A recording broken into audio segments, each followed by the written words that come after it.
باركت على إبراهيم وعلى آل إبراهيم إنك حميد مجيد۔ سورہ بقرہ آیت نمبر 243۔ الم تر إلى الذين خرجوا من دیارهم، کیا نہ دیکھا تو نے ان لوگوں کو جو نکلے اپنے گھروں سے، وهم الوف، اور وہ ہزاروں تھے، حذر الموت، موت کے ڈر سے، فقال لهم اللہ موتوا، پھر فرمایا ان کو اللہ نے کہ مر جاؤ، ثم احیاہم، پھر ان کو زندہ کر دیا، ان اللہ لذو فضل علی الناس، بے شک اللہ فضل کرنے والا ہے لوگوں پر، ولکن اکثر الناس لا یشکرون، لیکن اکثر لوگ شکر نہیں کرتے۔ الم تر الی الذین خرجوا من دیارہم وهم الوف حذر الموت، کیا آپ نے دیکھا ان لوگوں کو جو اپنے گھروں سے نکلے ہزاروں کی تعداد میں، نکلے کس وجہ سے؟ حذر الموت، موت کی ڈر کی وجہ سے، موت کے ڈر کی وجہ سے گھروں سے نکلے۔ یہ ایک قوم تھی بنی اسرائیل کی، تو اس قوم کے اندر وبا آ گئی، طاعون کی بیماری پھیل گئی، تو یہ قوم اپنا علاقہ چھوڑ کے جہاں آباد تھی ایک چٹیل میدان کے اندر چلی گئی کہ بھائی ہم اس وبا سے کیا ہو جائیں، بچ جائیں، اس علاقے میں تو وبا آ گئی ہے، طاعون پھیل گیا ہے، تو ہم میدان کے اندر چلے جاتے ہیں اس وبا سے بچنے کے لیے۔ تو جب اس میدان کے اندر چلے گئے تو اللہ تبارک و تعالیٰ نے کہا جس موت کے ڈر کی وجہ سے تم اپنا علاقہ چھوڑ کے آئے ہو، تو وہ موت تو تمہیں یہاں بھی آنی ہی آنی ہے۔ تو اللہ تبارک و تعالیٰ کے حکم سے وہ جو میدان تھا، اس میدان کے کناروں میں فرشتے کھڑے ہوئے، انہوں نے ایک آواز دی، اس آواز کو سن کے یہ سارے کے سارے مر گئے۔ اس آواز کو سن کے یہ سارے کے سارے مر گئے۔ مرنا دو طرح سے ہوتا ہے، ایک ہے عقوبت میں مرنا، ایک ہے وقت پورا ہو جائے۔ ایک یہ ہے کہ بھائی اجل آ گئی، وقت پورا ہو گیا، جب وقت پورا ہو گیا تو پھر جو مر گیا وہ تو زندہ پھر نہیں ہوگا۔ لیکن جو عقوبت کی وجہ سے مارا جائے، جس طرح آپ نے بنی اسرائیل کے ایک اور واقعہ پڑھا تھا کہ موسیٰ علیہ السلام کے ساتھ جو 70 لوگ گئے تھے کوہ طور پہ، تو جب انہوں نے مطالبہ کیا تو اللہ تبارک و تعالیٰ نے تجلی دکھانا چاہیے تو وہ سارے کے سارے کیا ہو گئے تھے، مر گئے تھے۔ تو اب وہ جو مرنا ہے یہ سزا کے طور پہ ہے۔ کس طور پہ ہے؟ سزا کے طور پہ۔ ان لوگوں کو جو اللہ نے مارا تو یہ بھی کس کے طور پہ تھا؟ سزا کے طور پہ تھا کہ جس موت سے تم ڈر کے آ رہے ہو وہ موت یہاں بھی آنی ہے۔ اب یہ سارے کے سارے مر گئے۔ مفسرین نے لکھا ہے الوف ان ہزاروں کی تعداد میں تھے، کم از کم یہ 10,000 سے زیادہ تھے، 10,000 سے۔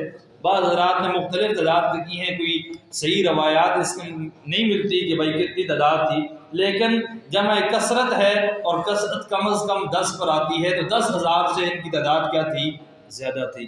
اب یہ سارے کے سارے مر گئے۔ قریب بستی والوں کو پتہ چلا کہ بھائی اتنے لوگ یہاں مرے پڑے ہیں، وہ سارے کے سارے آئے۔ اب دیکھا کہ اتنے لوگ ہیں، ان کے کفن دفن کا انتظام تو نہیں ہو سکتا، تو انہوں نے ارد گرد لائن لگا دی، جس طرح ہم چونا وغیرہ ڈال کے نشان لگا دیتے ہیں، تو انہوں نے اس طرح نشان خطیرہ کھینچ دیا اور کہا کہ بھائی ان کا یہی دفن کفن کا یہی انتظام ہے کہ یہی اس طرح رہیں، ان کے قریب نہیں آنا۔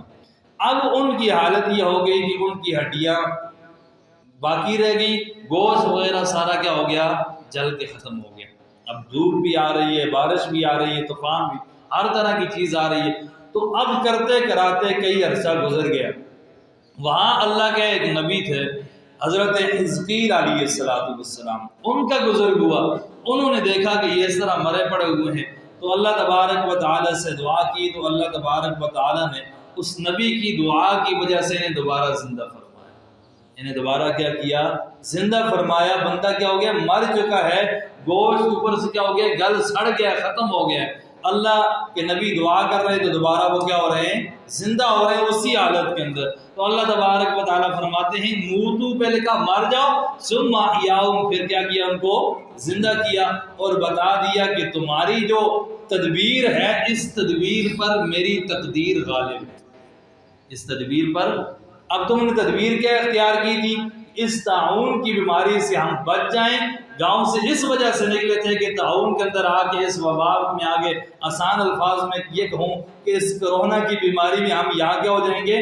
مر جائیں گے۔ تو اس علاقے سے کیا کرتے ہیں؟ نکل جاتے ہیں۔ تو اللہ نے کہا یہ جو تم نے تدبیر اختیار کی تھی اس تدبیر پر میری تقدیر غالب آ گئی۔ تم اپنے گھروں سے تو نکل گئے لیکن پھر بھی میں نے تمہیں کیا کر دیا؟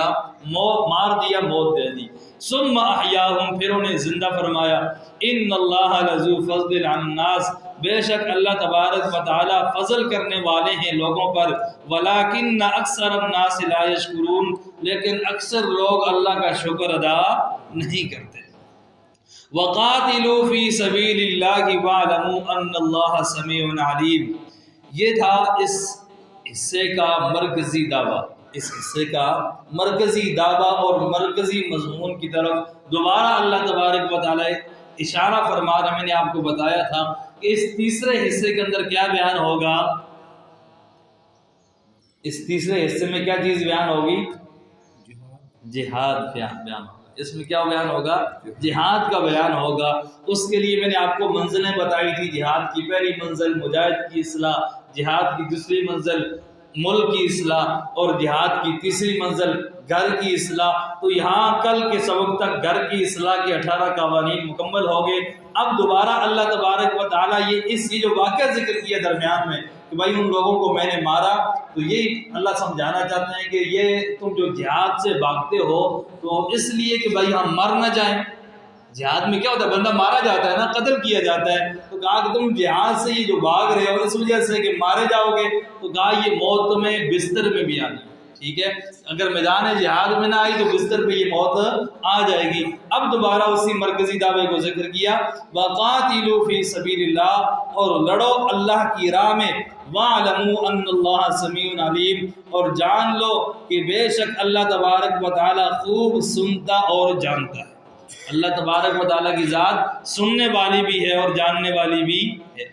درمیان کے اندر اللہ تبارک و تعالیٰ تھوڑا سا آپ کو انفاق فی سبیل اللہ، اللہ کے راستے میں خرچ کرنے کی ترغیب دے رہے ہیں۔ فرمایا من ذا الذی یقرض اللہ قرضا حسنا فیضاعفہ لہ اضعافا کثیرا، کون شخص ہے ایسا جو کہ قرض دے اللہ کو اچھا قرض، پھر دگنا کر دے اللہ اس کو کئی گنا۔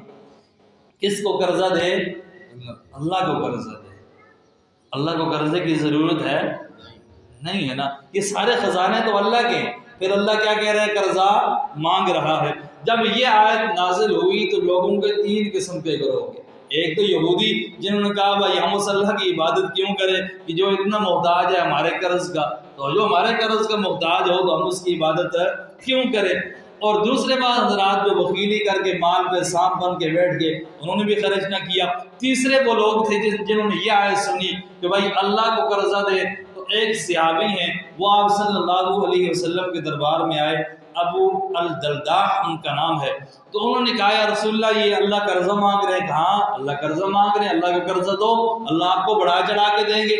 کہا میرا ایک باغ ہے، میرے 2 باغ ہیں، ان میں سے جو ایک باغ ہے وہ اچھی حالت میں ہے، تقریباً 600 درخت اس کے اندر ہے، 600 درخت اس کے اندر ہے، میں وہ سارا کا سارا اللہ کی راہ میں خرچ کرنا چاہتا ہوں، وہ سارا کا سارا کیا کرتا ہوں؟ اللہ کی راہ میں خرچ کرنا چاہتا ہوں۔ تو آپ صلی اللہ علیہ وسلم نے وہ ان کا صدقہ کیا کیا؟ قبول کیا۔ یہ تھے وہ لوگ جو اللہ سے کیا کرتے تھے؟ معاملہ کرتے تھے اور اللہ کو قرضہ دیتے تھے۔ اب اللہ کو قرضہ دینا کیسے ہے؟ کہ اللہ کی راہ میں خرچ کر، اللہ کی راہ میں خرچ کر دو۔ جو بھی اللہ کی راہ ہے، مدرسہ ہے، مسجد ہے، کوئی اور ایسا ادارہ ہے، کسی غریب کو دے دیا، کسی فقیر کو دے دیا، یہ سارے کے سارے کیا ہے؟ اللہ کی راہ ہے۔ کسی راہ میں بھی آپ نے دے دیا تو اللہ تبارک و تعالیٰ آپ کو کیا کریں گے؟ بڑھا چڑھا کے دیں گے۔ کیا کریں گے؟ سود والا قرضہ واپس کریں گے۔ واللہ یقبض و یبسط، آپ تو یہ سمجھتے ہیں کہ مال اللہ کے راستے میں کیا کر دیا؟ دے دیا تو ہمارا مال کیا ہو جائے گا؟ کم ہو جائے گا۔ تو فرمایا واللہ یقبض و یبسط، اور اللہ ہی تنگی کر دیتا ہے، و یبسط، اور وہی کشائش کرتا ہے، یعنی وسعت کرتا ہے، وہی فراخی کرتا ہے۔ وَإِلَيْهِ تُرْجَعُونَ، اور اسی کی طرف تم نے کیا کرنا ہے؟ لوٹ کے جانا ہے۔ یہاں تو یہ سمجھتے ہو کہ لڑنے سے کیا ہوگے؟ بچ گئے، تو اب جو لڑنے کے لیے نہیں جائے گا وہ مارا نہیں جائے گا. تو فرمایا کہ بھائی لڑو گے یا نہیں لڑو گے لیکن موت تو میں آنی ہے، اور موت کے بعد کس کی طرف جانا ہے؟ اللہ کی طرف جانا ہے. الم تر الی الملأ من بنی اسرائیل من بعد موسیٰ اذ قالوا لنبی لهم ابعث لنا ملکا نقاتل فی سبیل اللہ. بنی اسرائیل موسیٰ علیہ السلام کے جانے کے کچھ عرصہ بعد تک تو ٹھیک رہے، لیکن جب موسیٰ علیہ السلام چلے گئے اور کافی عرصہ گزر گیا تو بنی اسرائیل جو ہے راہ سے بہت زیادہ بھٹک گئے تھے. تو ان کے ایک نبی تھے حضرت شمویل علیہ السلام. کیا نام تھا جی؟ حضرت شمویل علیہ السلام. یہ جس وقت نبی تھے اس وقت یہ جو بنی اسرائیل کا علاقہ تھا اس علاقے میں قوم عمالقہ آباد تھی. کون سی قوم آباد تھی؟ قوم عمالقہ. اور قوم عمالقہ نے ان کے علاقوں پر قبضہ کیا تھا اور بنی اسرائیل کو ان کے علاقوں سے نکال دیا. ان کی جائیداد پر، ان کی اولاد پر، سب گھروں پر قبضہ کر دیا، ان کو وہاں سے نکال دیا. اب جب کافی عرصہ یہ ملک بدل رہے تو انہوں نے اپنے نبی حضرت شمویل علیہ السلام سے مطالبہ کیا کہ آپ اللہ سے دعا کریں کہ ہمارا کوئی امیر مقرر ہو لڑائی میں تو ہم ان کے ساتھ قتال کریں، جہاد کریں اور اپنا علاقہ آزاد کریں. تو حضرت نے دعا کی، آپ کی دعا قبول ہوئی. تو ایک بزرگ تھے ان میں حضرت طالوت، ان کو اللہ تبارک و تعالیٰ نے نبی مقرر کر دیا، ان کو امیر مقرر کر دیا لڑائی کے لیے. اب یہ جو طالوت تھا یہ بالکل غریب تھا. یہ کیا تھا؟ غریب تھا. اور اس کے مقابلے میں جو باقی قوم تھی وہ سارے کے سارے کیا تھے؟ مالدار تھے، پیسے والے تھے. انہوں نے کہا یہ کیسے امیر ہو سکتا ہے؟ غریب کا بیٹا کیسے آگے آ سکتا ہے؟ ہمارے ملک ابھی یہی نظام ہے، یہی قانون ہے کہ غریب کیسے آگے آ سکتا ہے، غریب الیکشن میں کیسے آ سکتا ہے، یہ کمپین کیسے چلائے گا، یہ گاڑیوں کا خرچہ کہاں سے لائے گا، یہ پینا فلیکس کا خرچہ کہاں سے لائے گا، یہ بریانی کا انتظام کہاں سے کرے گا. لوگوں کو تو اب بریانی بھی کیا کرنی پڑتی ہے؟ کھلانی پڑتی ہے. اب تو کلفی بھی بیچنی پڑتی ہیں، اب تو گاڑیاں بھی دینی پڑتی ہیں، موٹر سائیکل بھی دینا پڑتا ہے. ہم بھی تو آزاد ہو گئے نا جی. اپنا ضمیر، اپنی رائے ایک چھوٹی سی بریانی کی پلیٹ پہ کیا کر دیتے ہیں، ایک چھوٹی سی گاڑی پہ، چھوٹے سے موٹر سائیکل پہ کیا کر دیتے ہیں، اپنی رائے کو بدل دیتے ہیں، رائے کو تبدیل کر دیتے ہیں، ضمیر بیچ دیتے ہیں. تو جب ہمارے ضمیر بدل جائیں تو فرمایا کہ غریب کا بیٹا ہے یہ کیسے آگے آ سکتا ہے، یہ غریب کا بیٹا کیسے آگے آ سکتا ہے. لیکن جب غریب کا بیٹا آگے آئے گا نا تو پھر اس کو غریبوں کا احساس بھی ہوگا، اس کو غریبوں کا کیا ہوگا؟ احساس بھی ہوگا. جہاں امیر آگے آتے جائیں گے اپنے گھر کے اندر عیش و عشرت ہے، انہیں ہم غریبوں کا احساس کہاں ہوگا؟ انہیں کیا سمجھ آئے گی کہ غریبوں کا چولہا کس طرح جلتا ہے. تو یہاں یہ اعتراض کیا کہ یہ تو غریب بندہ ہے، یہ کیسے ہمارا امیر بن سکتا ہے، کیسے ہمارے لڑائی کے لیے امیر بنے گا. تو فرمایا کہ پہلے تو تم نے مجھے اختیار دے دیا تھا کہ اپنی مرضی سے جسے امیر مقرر کرو، اب میں نے جب امیر مقرر کر دیا ہے تو اس میں تم اعتراض کرنے لگے. کہا ٹھیک ہے بھائی، یہ جو امیر بنانے کا معیار تم نے بنایا ہے یہ معیار اللہ کے ہاں نہیں چلتا، یہ معیار اللہ کے ہاں نہیں چلتا. اللہ یہ نہیں دیکھتے کہ یہ امیر ہے یا غریب ہے. اللہ جسے امارت کے لیے چنتے ہیں اس میں دو وصف ہونے چاہیے. کتنے وصف ہونے چاہیے؟ دو وصف ہونے چاہیے. امیر بندہ کسی معاملے میں بھی امیر بنایا جائے، بڑا بنایا جائے، سرپرست بنایا جائے تو کہا کہ اس کے اندر دو وصف ہونے ضروری ہیں. کتنے وصف؟ دو وصف. ایک یہ کہ اس کے پاس علم، ایک کیا ہو؟ بسطتاً فی العلم، اور دوسری صفت بسطتاً فی العلم والجسم، جسم کے اعتبار سے مضبوط. تو لڑائی میں ظاہر ہے کہ جو اپنی جان نہ سنبھال سکے گا وہ لشکر کو کیسے سنبھالے گا. تو جو لشکر کی کمان کرنے والا ہو، جماعت کی عمارت کرنے والا ہو، تو اس کے اندر دو وصف ہونے کیا ہیں؟ ضروری ہیں. ایک علم ہو اور دوسرا اس کے ساتھ کیا ہو؟ جسم بھی اس کا کیا ہو؟ مضبوط ہو. آگے حضرت طالوت جس کو امیر بنایا تھا اس کے لیے اللہ تبارک و تعالیٰ نے نشانی بھی اتاری. اس نشانی کا ذکر بعد میں کرتے ہیں، پہلے ان آیات کو سمجھیں. الم تر الی الملأ من بنی اسرائیل، کیا تم نے دیکھا بنی اسرائیل کے سرداروں کی طرف، من بعد موسیٰ علیہ السلام کے بعد، اذ قالوا لنبی، جب کہا انہوں نے اپنے نبی سے، ابعث لنا ملکن، کہ مقرر کر ہمارے لیے ایک بادشاہ. ملکن ایک بادشاہ یعنی امیر، نقاتل فی سبیل اللہ، تاکہ ہم لڑیں اللہ کی راہ میں۔ قال هل عصیتم ان کتب علیکم القتال، تو وہ ان کی رگ سے پہلے واقف تھے کہ بنی اسرائیل کیا کرتے ہیں۔ پیغمبر نے کہا کیا تم سے یہ بھی توقع ہے کہ اگر حکم ہو تم کو لڑائی کا، اللہ تقاتلوا، تو تم اس وقت نہ لڑو۔ وہ ان کی رگ سے واقف تھے کہ ہو سکتا ہے کہ جہاد کا حکم آ جائے اور پھر تم کہو کہ ہمارے اندر تو طاقت نہیں ہے۔ قالوا وما لنا الا نقاتل فی سبیل اللہ، وہ بولے ہمیں کیا ہوا کہ ہم نہ لڑیں اللہ کی راہ میں، وقد اخرجنا من دیارنا وابنائنا، اور ہم تو نکال دیے گئے ہیں اپنے گھروں سے اور بیٹوں سے، اپنے گھروں سے بھی نکال دیے گئے ہیں اور بیٹوں سے بھی نکال دیے گئے ہیں۔ لیکن کیا ہوا؟ فلما کتب علیہم القتال، پھر جب حکم ہوا ان کو لڑائی کا، جہاد کا، تولوا الا قلیلا منہم، تو پھر وہ سارے پھر گئے مگر تھوڑے سے ان میں، یعنی ان میں سے تھوڑے سے باقی رہ گئے، باقی سارے کے سارے کیا ہو گئے؟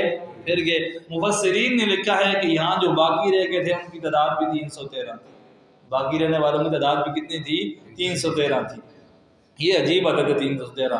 واللہ علیم بالظالمین، اور اللہ تبارک و تعالیٰ خوب جانتا ہے گناہ گاروں کو۔ وقال لهم نبیہم، انہوں نے مطالبہ کیا کہ ہمارے لیے نبی مقرر، ہمارے لیے بادشاہ اور امیر مقرر ہو، تو فرمایا ان کے لیے ان کے نبی نے ان اللہ قد بعث لکم طالوت ملکا، بے شک اللہ نے مقرر فرما دیا تمہارے لیے طالوت کو بادشاہ، امیر۔ قالوا انا یکون له الملک، کہنے لگا کیوں کر ہو سکتی ہے اس کی حکومت علینا ہم پر، ونحن احق بالملک منہ، اور ہم زیادہ مستحق ہیں سلطنت کے اس سے، ولم یؤت سعۃ من المال، اس کو نہیں ملی کشائش من المال کی، یعنی مال میں اس کو فراخی بھی اور وسعت بھی نہیں ملی ہے۔